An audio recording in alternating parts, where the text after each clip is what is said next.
ነገርኛለሽ አይደል? ያገባዋል ታዲያ አይደለም እኮ አንተ ያገባዋል ወይ መልሽልኝ። የተናገርክበት መንገድ ነው ምንድነው የተናገርኩበት መንገድ? ምንድነው የተናገርኩበት መንገድ? ምን ማለት ነው? ወንድምህ አንተ አግባ። ለምን 1000 ጊዜ ወንድምሽ 1 ሚሊዮን ጊዜ ተከላከለ እንደዚህ ማለት አለበት? በምንድነው የተከላከለው? አይሚ እያለያየን እኮ ነው። ይሄን እኔ አንተ ያንተን እህት እንደዚህ ብዬ ቢሆን እርግጠኛ ነኝ አታስቀምጠኝም። ስርዓትን ያዝ፣ በቃ ብሩኪ ስርዓትን ያዝ። ገባህ አይደለ?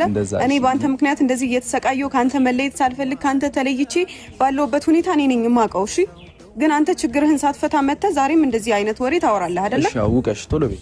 እኔ ምንም ወቅስ ነገር የለም፣ ግን የምትናገረው ነገር አስተካክል። ምንድነው የተናገርኩት? ትክክለኛ ነገር ነው የተናገርኩት። ሴትዮ ሰውን ወደላ ትክተች አታብዡ። አንቺም ዝም ብለሽ እንቧከረዩ አትበይሽ እንዴ። ስለምወድሽ መሰለኝ እዚህ ድረስ ጠርቼሽ ላናግርሽ የፈለኩት። መውደድ እንደዚህ አይደለም። ሂድ በእናትህ ወደዛ። ምን እስቲ አንተ ወደ አሳየኝ እስቲ ወደ ክፍታፍ እኔ